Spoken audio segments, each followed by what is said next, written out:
So you finally reveal yourself. There is a profound difference between revealing darkness and feeding it. They will hunger for me again.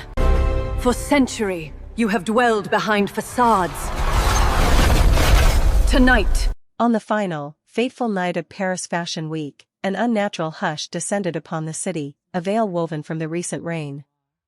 The black cobblestones gleamed, reflecting the lurid dance of deep red neon, yet no one spoke of the weather. For weeks, one name alone had whispered through the global consciousness, echoing like a forgotten melody. Bloodline. The enigmatic new fashion house. Its proprietor, the legendary Lilith, had already carved her myth. With flawless, alabaster skin, an ethereal beauty, and midnight shows that dared to defy convention, she had conquered the fashion world in mere months. Her past remained a tantalizing void, no interviews, no daylight appearances, only the veiled arrival of black cars under the shroud of darkness. Yet, humanity adored her. Or rather, they found themselves utterly, undeniably bound to her allure. This night, Bloodline prepared its grandest spectacle, an invocation of style. Invitations, sealed with a silent promise, had been dispatched to the world's elite, titans of industry, celestial celebrities, and the potent gatekeepers of media. The venue? An abandoned opera house, a forgotten heart beating in the ancient pulse of Paris. Minutes before the strike of midnight, black limousines began their silent procession. Each guest, stepping into the hallowed hall, was met with the same disquieting tableau. Colossal black crystals, suspended like frozen tears from the ceiling, a runway awash in an infernal crimson glow, and a strange, metallic scent, clinging to the air. Almost like blood. As the audience settled into their velvet seats, the lights plunged into an abyssal darkness. A breath-held silence followed, shattered only when a single word blazed across the colossal screens. Bloodline. Then, a deep, feminine voice, resonant as a tolling bell, reverberated through the very stones of the hall. Fashion is not crafted to conceal who you are, but to lay it bare. The music began. A haunting, hypnotic cadence. The first model emerged, draped in a gown of pristine white, marred by stains of a disturbing, deep crimson. Beneath the stark lights, the marks seemed to writhe, living shadows upon the fabric. The audience, held captive, watched without a blink.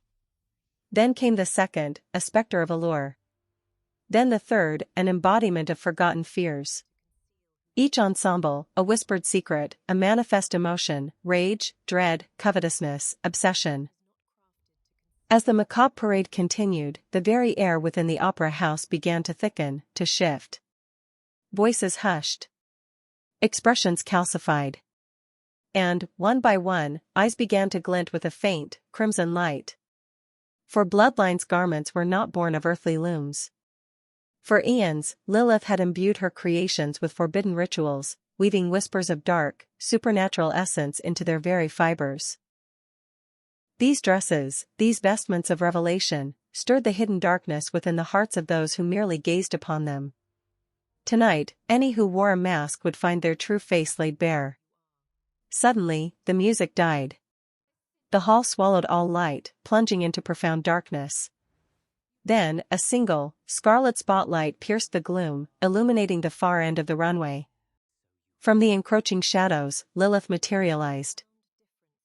She wore a gown of fluid black, a river of night that moved with every breath. Shadows billowed from her shoulders, living extensions of her will, while the crimson gemstone at her throat pulsed with a malevolent light beneath the distant moon. Lilith advanced, a slow, deliberate march down the runway. Each step she took stole the very breath from the audience's lungs. Some wept, silent tears of despair. Others erupted into uncontrolled laughter, a chilling symphony of madness. Still others trembled, convulsing in the grip of primal terror. For Lilith's true power lay not in her ethereal beauty. It lay in her terrifying ability to force mortals to confront the abyssal darkness lurking within their own souls.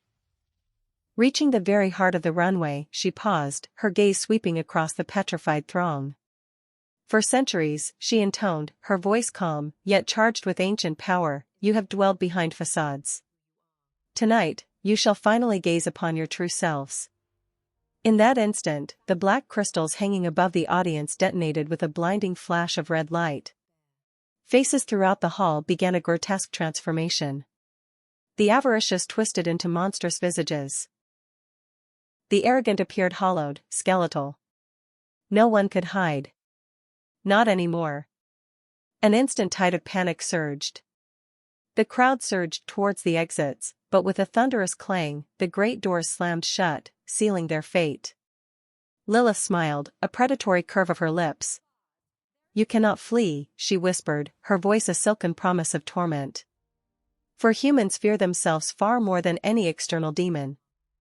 In that crucible of despair, a young model rose from the audience. Her name, Mira. She had walked for Bloodline, yet unlike the others, she possessed a luminous difference. The white dress she wore, touched by the crimson air, suddenly began to shimmer with an inner, golden light. For the first time, a flicker of surprise crossed Lilith's ancient features. Mira stepped onto the runway, defiance in every line of her form.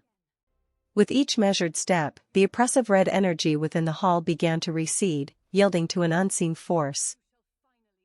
Lilith's eyes narrowed, pools of ancient malevolence.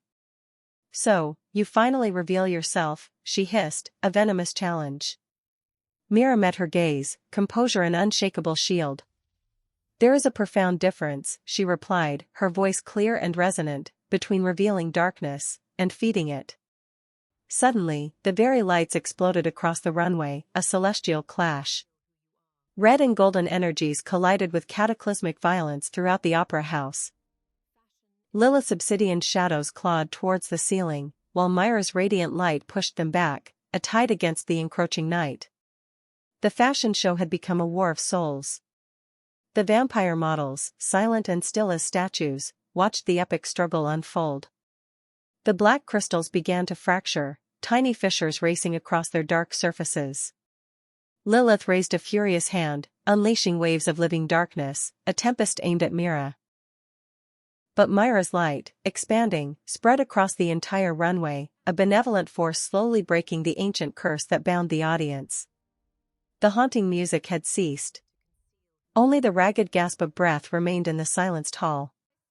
Finally, Lilith receded, shadows coiling around her form once more, a cloak of retreat. Yet, there was no fear in her expression. Only a chilling smile. "You believe you have triumphed tonight," she declared to Mira, her voice a prophecy. "But humans crave shadow. And one day, mark my words, they will hunger for me again." Her form dissolved into an ephemeral wisp of black smoke, vanishing into the deepest recesses of the opera house. A profound silence descended. Mira stood alone, a beacon in the center of the runway. The Bloodline logo still glowed across the massive screens. But the slogan, now, was irrevocably changed. "Choose who you become." So you finally reveal yourself. There is a profound difference between revealing darkness and feeding it. So you finally reveal yourself. There is a profound difference between revealing darkness and feeding it. They will hunger for me again. For centuries, you have dwelled behind facades. Tonight, you shall finally gaze.